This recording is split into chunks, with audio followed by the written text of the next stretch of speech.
నమస్కారం, మీరు చూస్తున్నది TG24 టీవీ. ముందుగా బులెటిన్ లోని ముఖ్యాంశాలు. సోమాజిగూడ యశోదలో ఖమ్మం వాసికి అడ్వాన్స్ లాప్రోస్కోపిక్ రోబోటిక్ సర్జరీతో అరుదైన శస్త్రచికిత్స. గుండుమా సమీక్ష సమావేశంలో గందరగోళం. మెదక్ ఎమ్మెల్యే మైనంపల్లి రోహిత్ కు జగ్గారెడ్డి సూచనలు. చంద్రబాబుపై అంబటి రాంబాబు తీవ్ర విమర్శలు.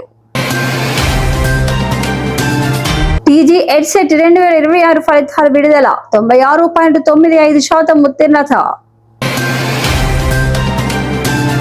బాల్కసుమన్ అరెస్ట్. తెలంగాణ భవన్ వద్ద ఉద్రిక్తత. రాయచోటిలో ఆపరేషన్ క్లీన్ స్వీప్. మురుగు కాలువల పరిశీలన చేసిన కలెక్టర్. సీఎం రేవంత్ రెడ్డిపై కేటీఆర్ ఘాటు వ్యాఖ్యలు.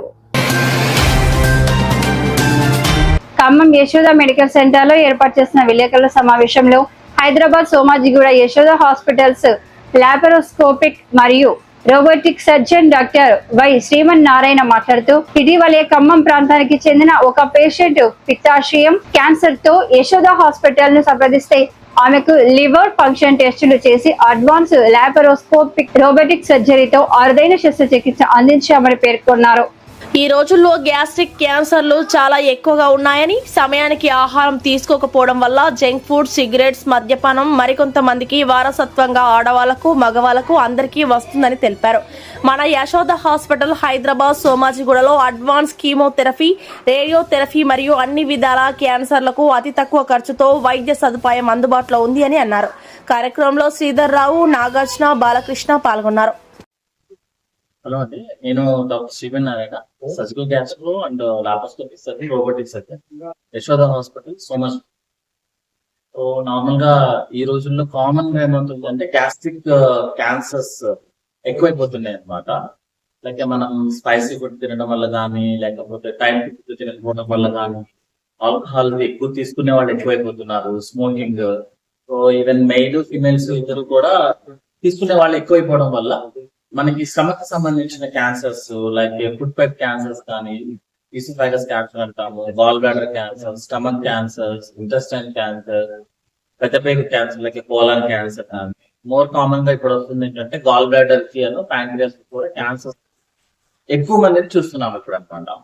చూసే వాళ్ళలో కూడా ఏంటంటే ఎక్కువ మంది యంగ్ పేషెంట్స్ ఎక్కువ అవుతున్నారు. యాక్చువల్ గా ఏమవుతుందంటే ఒక యంగ్ పేషెంట్ వస్తారు జనరల్ గా, నాకు కొంచెం స్టమక్ అప్సెట్ గా ఉందండి అంటాం. మనం ఫస్ట్ క్వశ్చన్ ఏం అడుగుతాం జనరల్ గా అంటే, బయట ఏమైనా తిన్నానా అని అడుగుతాం. అది క్యాజువల్ క్వశ్చన్. అతను గ్యారంటీగా బయట తిన్నానని చెప్తాడు. ఓకే అని చెప్పి మెడిసిన్స్ రాసి ఇచ్చేస్తాం. అతను ఏంటంటే ఫాలో అప్ మిస్ అయిపోయి ఒక 1 year తర్వాత ఏదైతే ఇండైజెషన్ అని మనం అనుకున్నామో అదే ప్రాబ్లమ్ తో వస్తారు. సరే పదవిదారులు వస్తున్నారు కదా అని పేషెంట్ మనం అనుకుంటే ఎండోస్కోపీ చేపిస్తే లోపలికి క్యాన్సర్స్ ఐడెంటిఫై అవుతున్నాయి అనమాట. సో ఇంతకు ముందు ఏంటంటే ఓల్డ్ పేషెంట్ కనుక ఇండైజెషన్ తో వస్తే మనం ఇమీడియట్ గా అలర్ట్ అయ్యేవాళ్ళం. ఇప్పుడు ఏంటంటే లేటెస్ట్ ఏంటంటే ఏ పేషెంట్ అయినా సరే ఇండైజెషన్ ప్రాబ్లమ్ తో కానీ, లేకపోతే మోషన్ అబ్నార్మాలిటీ అనమాట, లైక్ కాన్స్టిపేషన్ వచ్చిందని కానీ, లేకపోతే ప్రతిసారి లూజ్ మోషన్స్ అవుతున్నాయి సార్ అని చెప్పడం కానీ, మోషన్ లో జిగురు రావటం అని చెప్పడం కానీ, మోషన్ లో అప్పుడప్పుడు బ్లడ్ వస్తుంది. పేషెంట్ ఏ కంప్లైంట్ లాగైనా సరే, స్టమక్ సంబంధించిన ఏ కంప్లైంట్ చెప్పినా ఒక 1 week మెడిసిన్స్ ఇచ్చి ఫాలోఅప్ చేయమని చెప్తాం అనమాట. ఫాలోఅప్ లో ఏంటంటే ఆ కంప్లైంట్ తగ్గితే హ్యాపీ, తగ్గలేదనుకుంటే ఇమీడియట్ గా ఇన్వెస్టిగేట్ చేయాల్సి వస్తుంది. ఇన్వెస్టిగేట్ చేసినప్పుడు జనరల్ గా ఒక 20 మంది కానీ చేస్తే 1-2 పేషెంట్స్ కి మనం క్యాన్సర్స్ ఐడెంటిఫై అవుతున్నాయి. కాకపోతే యంగ్ పేషెంట్ కదా అని చెప్పి మనం నెగ్లెక్ట్ చేస్తే యంగ్ పేషెంట్స్ లో వచ్చే క్యాన్సర్స్ చాలా డేంజరస్ క్యాన్సర్స్ అండి. అంటే చాలా మంది 50 to 60% వాళ్ళకి ఏంటంటే ఆల్రెడీ స్ప్రెడ్ అయిపోయిన వాళ్ళు వస్తున్నారు యాక్చువల్లీ. సో యంగ్ పేషెంట్స్ కి వచ్చింది అంటే అర్థం ఏంటంటే వాళ్ళకి ఫ్యామిలీలో ఎవరికైనా వచ్చి ఉండొచ్చు, లేకపోతే అతను జెనెటికల్ గానే ప్రాబ్లం అయి ఉండొచ్చు. సో ఎందుకు చెప్తున్నామంటే యంగ్ పేషెంట్ అని కాదు, ఓల్డ్ పేషెంట్ అని కాదు, ఎవరైనా సరే స్టమక్ అప్సెట్ రిపీటెడ్ గా స్టమక్ అప్సెట్ అవుతుంది అంటే ఫస్ట్ ఒక ఎండోస్కోపీ, కొలోనోస్కోపీ చేయించుకుంటే ఏంటంటే అందులో ఏదైనా ప్రాబ్లం ఉంటే ఆ ప్రాబ్లం బేస్ చేసుకొని మనము ట్రీట్మెంట్ ఇవ్వడం ఈజీ అవుతుంది. ఇప్పుడున్న లేటెస్ట్ టెక్నాలజీ ప్రకారం ఏంటంటే ఈవెన్ క్యాన్సర్ మరీ లివర్ కి స్ప్రెడ్ అయిపోయింది, బాడీకి స్ప్రెడ్ అయిపోతే తప్ప ఎనీ క్యాన్సర్స్ ని మనము సర్జరీ తర్వాత కీమోథెరపీ ఇచ్చి లేకపోతే అవసరమైతే రేడియోథెరపీ ఇచ్చుకొని క్యూర్ చేయొచ్చు. సో నెగ్లెక్ట్ చేస్తేనే ప్రాబ్లం ఎక్కువ వస్తుంది. సో మేము ఒక యంగ్ పేషెంట్ వాళ్ళు వచ్చారు, ఇండైజెషన్ ప్రాబ్లం సేమ్ ఈ ఏరియా సంబంధించి. ఆల్రెడీ అన్ని హాస్పిటల్స్ తిరిగేస్తున్నారు కానీ అల్ట్రాసౌండ్ ఎవరు చేయించుకోలేదు. ఇప్పుడు ఏమవుతుందంటే ఏదైనా ఒక టెస్ట్ రాయాలంటే కూడా ఏంటంటే అనవసరంగా రాస్తున్నారు. చిన్న ఎస్డిటి ప్రాబ్లమ్ కి కూడా స్కాన్ చేస్తారా అన్న క్వశ్చన్ తో కొంతమంది నెగ్లెక్ట్ చేస్తున్నాం అనమాట, అంటే రాయడానికి కూడా. సో నా దగ్గర కూడా సేమ్ అదే ప్రాబ్లము. వచ్చారు, ఎగ్జామినేషన్ చేస్తే ఎస్డిటి ప్రాబ్లం లాగా అనిపించింది 2 weeks బ్యాక్. స్కాన్ రాయాలా వద్దా అనే డౌట్ తోనే, కాకపోతే అతను ఆల్రెడీ ఒక 2-3 హాస్పిటల్స్ తిరిగేసి తగ్గలేదని వచ్చాడు కాబట్టి మేము స్కాన్ రాసాం. స్కాన్ తో లివర్ లో మొత్తం స్ప్రెడ్ అయిపోయింది క్యాన్సర్. పేషెంట్ ఆల్మోస్ట్ 30-35 ఉంటారు అనమాట అంతే. సో ఎగ్జామినేషన్ చేసి అసలు ఏంటి పరిస్థితి అంటే అతన్ని డీప్ గా క్వశ్చన్ చేస్తే ఏంటంటే అతనికి మోషన్ లో బ్లడ్ వస్తుంది, బ్లడ్ మిక్స్ అయ్యి వస్తుంది. బ్లడ్ మోషన్ కూడా ఏంటంటే నలుపు కలర్ లో వస్తుంది అనమాట. సో మనకి దగ్గర ఇప్పుడు ఉన్న ప్రాబ్లం ఏంటంటే వెస్ట్రన్ టాయిలెట్స్ వల్ల ఏంటంటే మనం మోషన్ చూసుకోవడం అనేది జరగట్లేదు. ఒకవేళ జరిగినా కూడా మనం ఏదో ఇబ్బంది లాగా ఫీల్ అవుతాం అనమాట. సో కానీ ఏంటంటే మనకి ఏదైనా ప్రాబ్లం ఉంది అనుకోండి, ఫస్ట్ మన బాడీ చెప్తుంది అనమాట. అంటే నీకు ఇబ్బంది ఉందండి, లైక్ కొంతమంది వేడి చేసింది అంటారు, కొంతమంది ఇండైజెషన్ ప్రాబ్లం అంటారు, కొంతమంది అజీర్ణ చేసింది అంటారు. ఏదైనా సరే ఏంటంటే మన బాడీకి ఏదైనా ప్రాబ్లం వస్తే మన బాడీయే చెప్తుంది ఫస్ట్, దాన్ని మనం నెగ్లెక్ట్ చేయకూడదు. రెండోది ఏంటంటే మన యూరిన్, సపోజ్ యూరిన్ బాగా కాన్సన్ట్రేటెడ్ గా వచ్చిందంటే మన బాడీలో ఏదో ప్రాబ్లం ఉన్నట్టే లెక్క. మూడోది ఏంటంటే మోషన్ లో కనుక ఎల్లో కలర్ సింగిల్ మోషన్ కాకుండా మల్టిపుల్ సైడ్ మోషన్స్ అవ్వడము, మోషన్ లో జిగురు రావటము, మోషన్ బ్లాక్ అవ్వటము, మోషన్ బ్రౌన్ కలర్ కానీ, మన దగ్గర ఏదైనా కలర్ వచ్చింది అనుకోండి, ఫస్ట్ మనమే ఏమనుకుంటామంటే నిన్నేదో బీట్రూట్ తిన్నాము, నిన్నేదో తిన్నాను అందువల్ల మోషన్ ఇలా వచ్చింది అనుకుంటాం. ఒక ఫుడ్ ఐటమ్ వల్ల మోషన్ కలర్ జనరల్ గా చేంజ్ అవ్వదు, కానీ మనం అలా అనుకుంటాం అంటే నెగ్లెక్ట్ చేస్తాం. సో ఓల్డ్ పేషెంట్స్ లో 50 years దాటిన తర్వాత జనరల్ గా మేము పేషెంట్స్ కి ఏం చెప్తామంటే వారానికి ఒకసారి మీ మోషన్ కలర్ ఏంటో చూసుకోండి ఒకసారి, అది తప్పేం లేదు అందులో. సో అతను కూడా ఏంటంటే నెగ్లెక్ట్ చేసింది ఏంటంటే అతను మోషన్ కలర్ బ్లాక్ వస్తుంది, అతను అది మిస్ అయిపోయాడు ఆయన. అదే కనుక అతను ముందు ఎప్పటి నుంచి బ్లాక్ వస్తుంది అంటే నాకు రెగ్యులర్ గానే బ్లాక్ వస్తుంది అన్నారు 2-3 years నుంచి.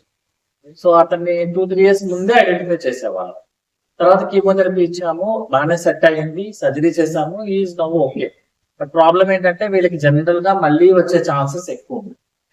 సో ఏమన్నా బాడీలో కనుక మనకి ఏదైనా ప్రాబ్లం ఉంటే జనరల్ గా మనం కొన్ని మెడిసిన్స్ యూజ్ చేస్తాము ఇంట్లోనే 1-2 days, అప్పటికి తగ్గకపోతే హాస్పిటల్ కి వచ్చి కలిస్తే. Welcome to TG24 TV news. మనత నారాయణపేట జిల్లా గుండుమాల్ మండలంలో నిర్వహించిన సమీక్ష సమావేశం గందరగోళంగా మారింది.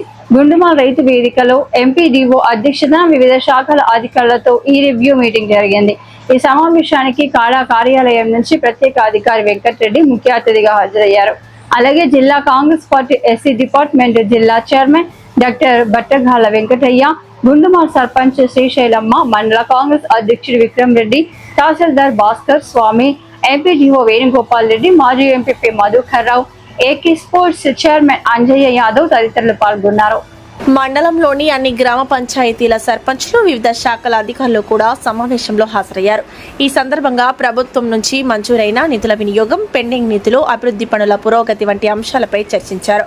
అలాగే ఇందిరమ్మ ఇళ్ల నిర్మాణం, మిషన్ భగీరథ పైప్ లైన్ పనులు, తాగునీటి సమస్యలు, మహిళా సంఘ భవనాలు, ఉపాధి హామీ జాబ్ కార్డులు, ఐసీడీఎస్ ద్వారా అందించే పౌష్టికాహారం వంటి అంశాలపై సమీక్ష జరిగింది. అయితే సమావేశంలో అధికారులు ఇచ్చిన వివరణలు ప్రజలకు స్పష్టంగా అర్థం కాలేదని, అభివృద్ధి పనులపై అసంతృప్తి వ్యక్తం చేశారు. ఈ నేపథ్యంలో ప్రత్యేక అధికారి వెంకటరెడ్డి జోక్యం చేసుకుని అధికారులను సమన్వయం చేసి పెండింగ్ పనులను త్వరగా పూర్తి చేయాలని సూచించారు. ప్రజల నుంచి వ్యతిరేకత రాకుండా బాధ్యతాయుతంగా పనిచేయాలని అధికారులకు సూచించారు. మొత్తానికి ఈ రోజు జరిగిన రివ్యూ మీటింగ్ గందరగోళంగా ముగిసిందని, అధికారులు చెప్పిన విషయాలు స్పష్టంగా లేవని ప్రజలు ఆవేదన వ్యక్తం చేశారు.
కూర్చొని మన ఐకేపీ మహిళా సంఘాల నుంచి ఏం చేస్తున్నారు మరి కూడా వచ్చారు.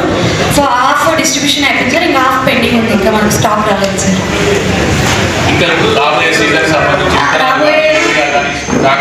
దాని గురించి ఎప్పటికప్పుడు సమాచారం మనకు పోతుందా? ఇప్పుడు మనకు ప్రభుత్వం నుంచి రాయితీ మీద విత్తనాలు వస్తున్నాయి, రాబోతున్న సీజన్ స్టార్ట్ అవుతున్నాయి.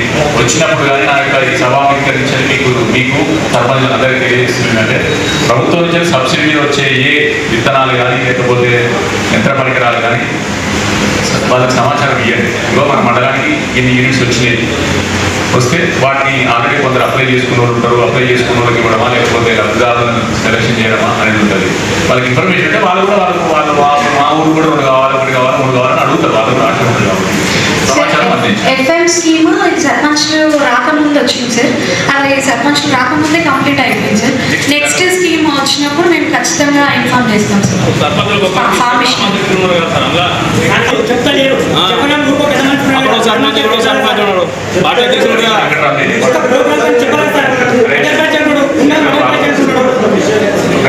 కొన్ని విషయాలు వేదిక నుంచి చర్చించేవి ఉంటాయి, కొన్ని విషయాలు వేదిక లేకుండా ఇద్దరు కూర్చునేటప్పుడు మాట్లాడుంటాయి. నేను జనరల్గా ప్రభుత్వ నిబంధనలు ఏమిటో చెప్తున్నాను.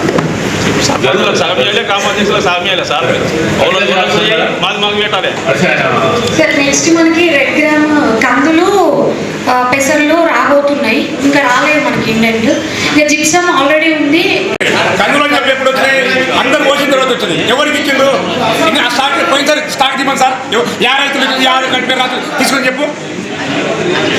పోయినసారి నేనే వచ్చిన డైరెక్ట్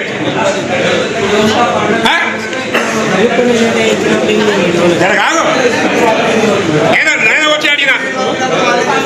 ఏవో గారు బయట అవుతారు, అటెండర్ పెడతారు, 100 ఇస్తే అనుకుంటారు.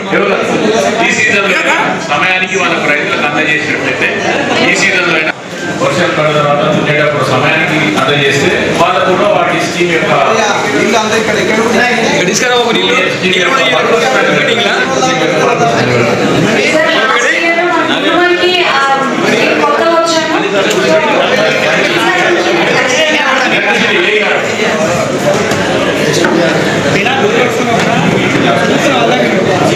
హైదరాబాద్ లోని గాంధీ భవన్ లో కాంగ్రెస్ పార్టీకి చెందిన సీనియర్ నేత జగ్గారెడ్డి, మెదక్ ఎమ్మెల్యే మైనంపల్లి రోహిత్, సీనియర్ నాయకుడు వి హనుమంతరావు ఆకస్మికంగా సమావేశమయ్యారు. ఈ భేటీ రాజకీయ వర్గాల్లో ఆసక్తిని రేకెత్తించింది. ఈ సందర్భంగా యువ ఎమ్మెల్యే మైనంపల్లి రోహిత్ కు జగ్గారెడ్డి కీలక రాజకీయ సూచనలు చేశారు. రాజకీయాల్లో దీర్ఘకాలం నిలదొక్కుకోవాలంటే తొలి విజయంతో సంతృప్తి చెందకుండా భవిష్యత్తుపై దృష్టి పెట్టాలని సూచించారు. మొదటి గెలుపును మర్చిపోవాలి, రెండోసారి గెలిస్తేనే రాజకీయాల్లో బలమైన నాయకుడిగా గుర్తింపు వస్తుంది.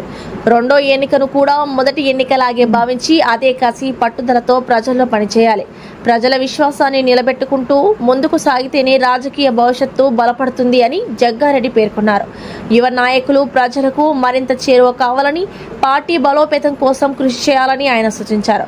ఈ సందర్భంగా జరిగిన చర్చలు కాంగ్రెస్ పార్టీ భవిష్యత్ వ్యూహాలు, యువ నాయకత్వం పాత్ర వంటి అంశాలపై సాగినట్లు సమాచారం. జగ్గారెడ్డి చేసిన వ్యాఖ్యలు ప్రస్తుతం కాంగ్రెస్ శ్రేణుల్లో చర్చనీయాంశంగా మారాయి.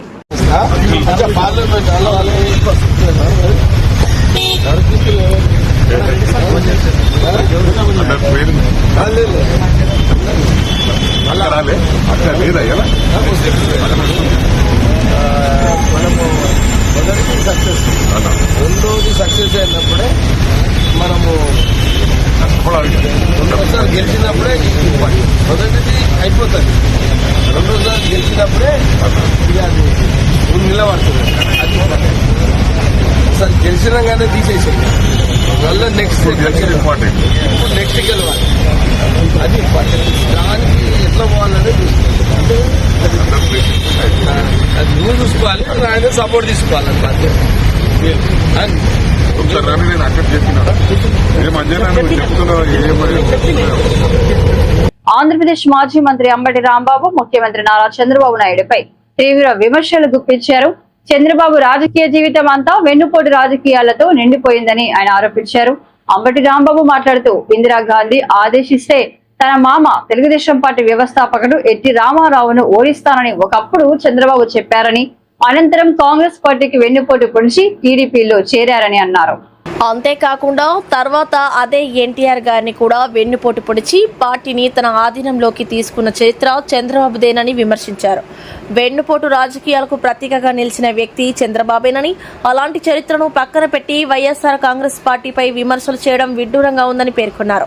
ఎల్లో మీడియా అండతో వైఎస్ఆర్ కాంగ్రెస్ పార్టీని గొడ్డలి పార్టీగా చిత్రీకరించే ప్రయత్నం చేస్తున్నారని, అయితే ప్రజలకు వాస్తవాలు తెలుసునని అంబటి రాంబాబు అన్నారు. రాజకీయ ప్రత్యర్థులపై అసత్య ప్రచారాలు చేయడం కంటే తన రాజకీయ చరిత్రను చంద్రబాబు ఒకసారి పరిశీలించుకోవాలని మాజీ మంత్రి అంబటి రాంబాబు సూచించారు. వైఎస్ఆర్ కాంగ్రెస్ పార్టీ మీద ఒక విధ్వంసకరమైన రాజకీయ పార్టీ అని ముద్ర వేయాలని తాపత్రయపడిపోతున్నారు బాబు కొడుకు ఇద్దరు కూడా. అసలు మీ ఇందిరాగాంధీ గారు ఆదేశిస్తే ఎన్టీ రామారావు మా మామ ఎక్కడ నిలబడితే అక్కడ నిలబడి ఓడిస్తానన్నాడు. ఈయన ఓడిపోయాడు, చంద్రగిరిలో తుక్కుతుగ్గా ఓడిపోయాడు. తుక్కుతుగ్గా ఓడిపోతే మన దొడ్డిదోమని వచ్చాడు. కాంగ్రెస్ పార్టీని కసక్కమని పొడిచేశాడు వెనక నుంచి. ఇందిరాగాంధీ గారు భిక్ష పెడితే మంత్రి చేస్తే అలాంటి కాంగ్రెస్ పార్టీని వెన్నుపోటు పొడిసి కసక్కమని వచ్చి దొడ్డిదారిన ఎన్టీ రామారావు గారి దగ్గర చేరాడు. చేరుడు అట్లా ఉన్నాడా? పాపం ఏ మాటకు ఆ మాట చెప్పాలి. దగ్గుపాటి వెంకటేశ్వరరావు గారు, ఎన్టీ రామారావు గారు పార్టీ పెట్టిన దగ్గర నుంచి దగ్గుపాటి వెంకటేశ్వరరావు గారు ఆ పార్టీని కాపాడుకుంటూ వచ్చాడు. ఆయనతో పాటు ఆయనే కదా హరికృష్ణ, వీళ్ళిద్దరు ఉన్నారు. వాళ్ళిద్దరిని తొక్కేశాడు. తొక్కేసి ఈయన వచ్చాడు. వస్తే వచ్చాడు, ఏం చేశాడు? ఎన్టీ రామారావుని కసకమని పొడిచేశాడు. పొడిచేసి అధికారం తీసుకున్నాడు. ఆ పొడవటానికి ఎవరిని అడ్డం పెట్టుకున్నాడు? దగ్గుబాటి వెంకటేశ్వరరావు గారిని, హరికృష్ణని, ఇద్దరిని అడ్డం పెట్టుకున్నాడు. అడ్డం పెట్టుకుని తొక్కేసి ఆయన చనిపోయిన తర్వాత ఇద్దరిని తొక్కేశాడు. మళ్ళా దగ్గుబాటి వెంకటేశ్వరరావు గారు రాజకీయవేత్త ఈ ప్రపంచంలో ఎవరైనా ఉన్నారు అంటే అది నారా చంద్రబాబు నాయుడు గారే. అంతేకాదు, నేను మనవి చేస్తున్నా, మీకు గుర్తు చేస్తున్నా, మీకు చాలా మంది యువకులకు తెలియకపోవచ్చు, నారా చంద్రబాబు నాయుడు గారి తమ్ముడు ఒక ఆయన ఉన్నాడు, నారా రామ్మూర్తి నాయుడు గారు. ఆయన కూడా తెలుగుదేశంలో శాసనసభ్యుడిగా ఉన్నాడు. ఆయన ఎక్కడ అడ్డం వస్తాడు, ఆయన సస్పెండ్ చేసి పారేశారు. ఆయన కూడా కాంగ్రెస్ లో చేరాడు కొంతకాలం.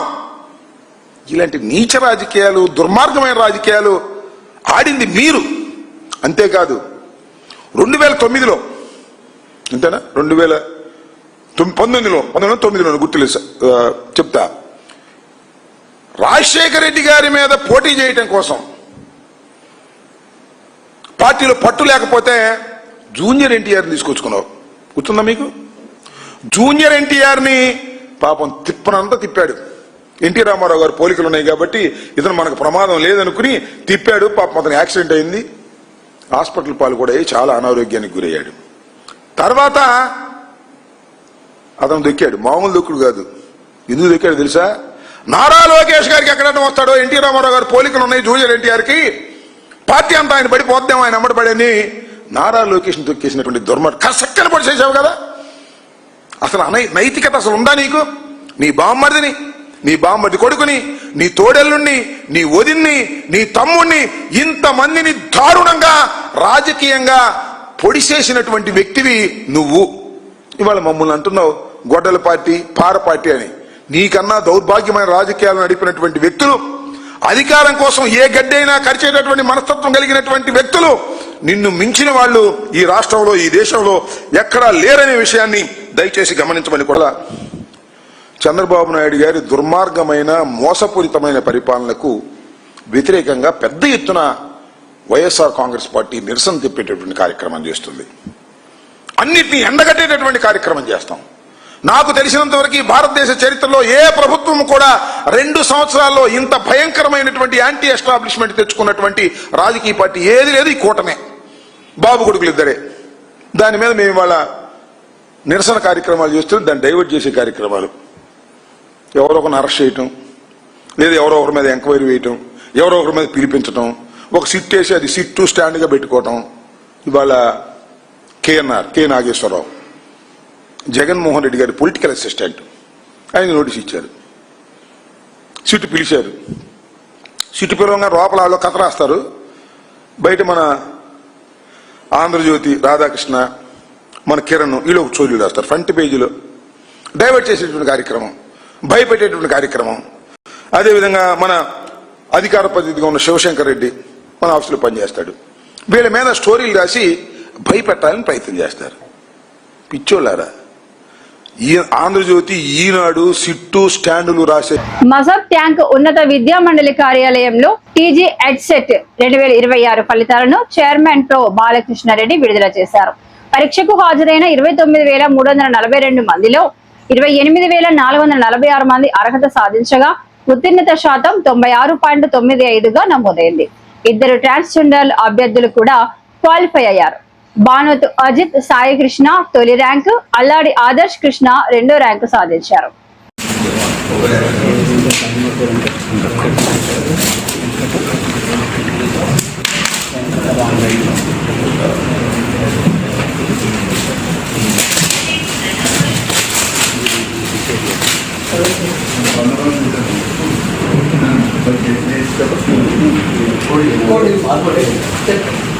బీఆర్ఎస్ మాజీ ఎమ్మెల్యే బాల్క సుమన్ ను వివాదాస్పద వ్యాఖ్యల కేసులో పోలీసులు అరెస్టు చేశారు.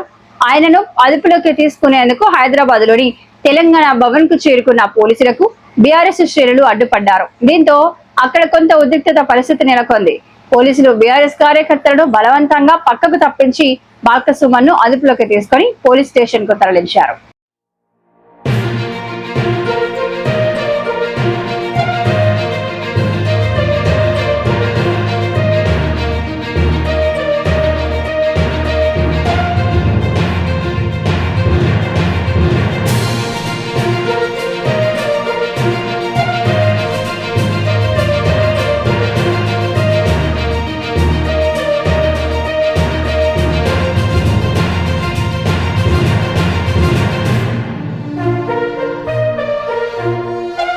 అన్నమయ్య జిల్లా రాయచోటి పట్టణంలోని ఎస్ఎన్ కాలనీలో ఆపరేషన్ క్లీన్ స్వీప్ కార్యక్రమం నిర్వహించారు.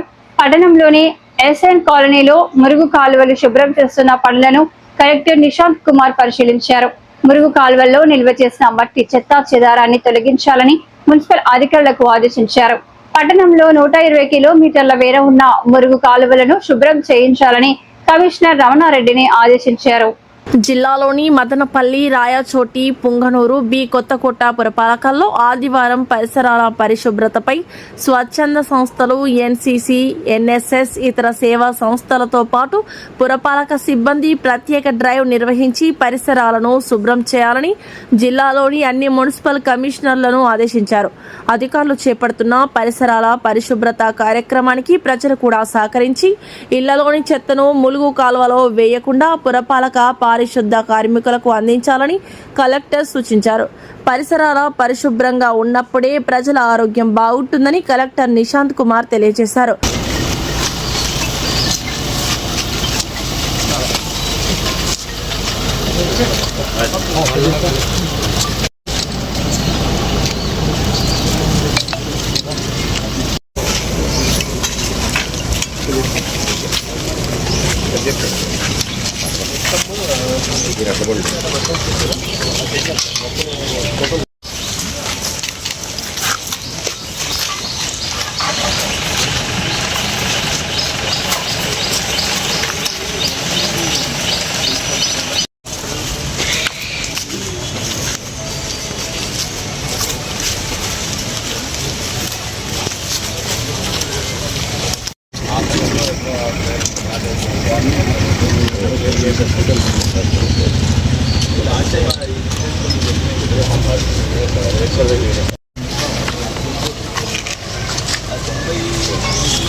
బీఆర్ఎస్ వర్కింగ్ ప్రెసిడెంట్ కేటీఆర్ రాష్ట్ర ప్రభుత్వంపై ముఖ్యమంత్రి రేవంత్ రెడ్డిపై తీవ్ర విమర్శలు గుప్పించారు.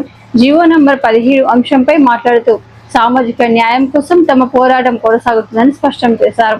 కేటీఆర్ మాట్లాడుతూ మాయాల ఫకీర్ ప్రాణం చిలకలలో ఉన్నట్టు రేవంత్ రెడ్డి ప్రాణం ఢిల్లీలో ఉంటుంది అని వ్యాఖ్యానించారు. అవసరమైతే ఢిల్లీలో జంతర్ మందర్ వద్ద కూడా ధర్నా నిర్వహిస్తామని హెచ్చరించారు.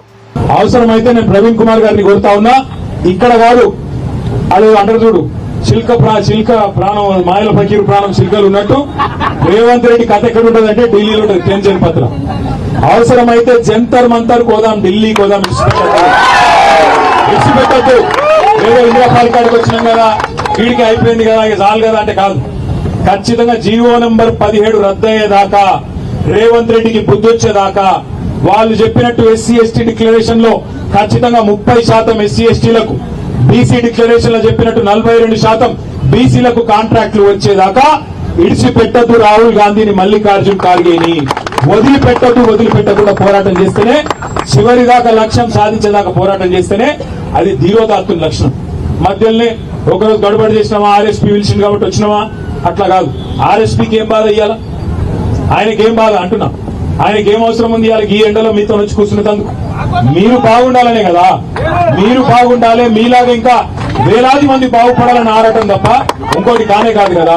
అందుకే నేను మిమ్మల్ని ప్రార్థించేది, మళ్ళీ మన ప్రభుత్వం 2028లో వస్తుంది. ఒకవేళ ఈ మూర్ఖులు రద్దు చేయకపోతే రేపు 10,000 కాదు, ఒక 50,000 మందిని కాంట్రాక్టర్లుగా చేసే బాధ్యత నేను తీసుకుంటా అని చెప్పి మళ్ళొకసారి మీ అందరికీ పేరు పేరున ఆశ్వాసన ఇస్తూ, మరి పెద్దలు కేసీఆర్ గారికి చెప్పినాం, ఇక్కడికి వస్తుంటే నేను ప్రవీణ్ గారు సార్ ఇట్లా పోతున్నామంటే ధైర్యం చెప్పండి, ఎవ్వరు బేజారు కావద్దు, మళ్ళా మన ప్రభుత్వం వస్తుంది, వచ్చినాక ప్రతి ఒక్కరికి న్యాయం చేద్దాం. మిత్తితో సహా ఈ ప్రభుత్వం ఈ దుర్మార్గులు చేస్తున్న తప్పులకు మిత్తితో సహా వసూలు చేపిద్దామనే మాట కూడా వారు చెప్పినారు. తప్పకుండా మీరందరూ ధైర్యంగా పోరాటం కొనసాగించాలని కోరుతూ, నాకు ఈ అవకాశం ఇచ్చినందుకు పేరు పేరున మీ అందరికీ నమస్కారాలు తెలియజేస్తూ, జై తెలంగాణ, జై తెలంగాణ. రేవంత్ రెడ్డి గారు ఇంకో మాట అన్నారు, ఇలా కేటీఆర్ గారు జడ్జి అంటే ప్రవీణ్ కుమార్ పోలీస్ ఆఫీసర్ అంట. వీళ్ళు నిరుద్యోగులుగా మారి రోడ్ల మీద తిరుగుతున్నారు. నిజంగా కేటీఆర్ గారు జడ్జి అయితే, ప్రవీణ్ కుమార్ పోలీస్ ఆఫీసర్ అయితే, రేవంత్ రెడ్డి మొదటి రోజునే నువ్వు చెల్లపల్లి జైలుపోయి నేరాలు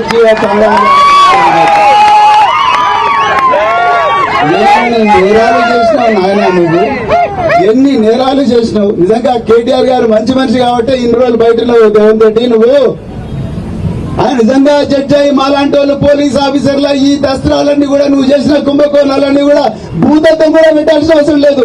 ఒంటి కళ్ళతోనే డైరెక్ట్ గా కనిపిస్తున్నాయి నువ్వు చేసిన కుంభకోణాలు. ఒక మైనర్ బాలిక మీద అగాత్యం చేసిన దుర్మార్గుని 9 రోజులు నువ్వు దాచిపెట్టినావు. నువ్వెట్లా హోమ్ మినిస్టర్ అవుతావు, నువ్వు ఎట్లా సంక్షేమ శాఖ మంత్రి? సంక్షేమ శాఖ కూడా విద్యాశాఖ కూడా నీ దగ్గరనే పెట్టుకున్నావు. ఇలా ఆ విద్యాశాఖ నుంచి పుట్టిన బిడ్డలే ఇలా రోడ్లెక్కిండ్రు, ఆకలితో అలమటిస్తా ఉన్నారు. అందుకొరకే తెలంగాణ సమాజం ఒకసారి గమనించాలి. అందుకొరకే కేటీఆర్ గారిని ప్రత్యేకంగా నేను మీ అందరి తరఫున ధన్యవాదాలు చెప్తున్నా. చివరి వరకు కూడా ఈ రాబోయే రోజుల్లో ఈ పోరాటాన్ని చివరి వరకు కూడా వారు మన వెంబడే ఉంటారని మళ్ళొక్కసారి మీ అందరికి కూడా ధన్యవాదాలు చెప్తూ, జై తెలంగాణ. కేసీఆర్ గారి నాయకత్వం, కేటీఆర్ గారి నాయకత్వం, జై తెలంగాణ. మరిన్ని తాజా అప్డేట్స్ కోసం TG24 టీవీని చూస్తూనే ఉండండి.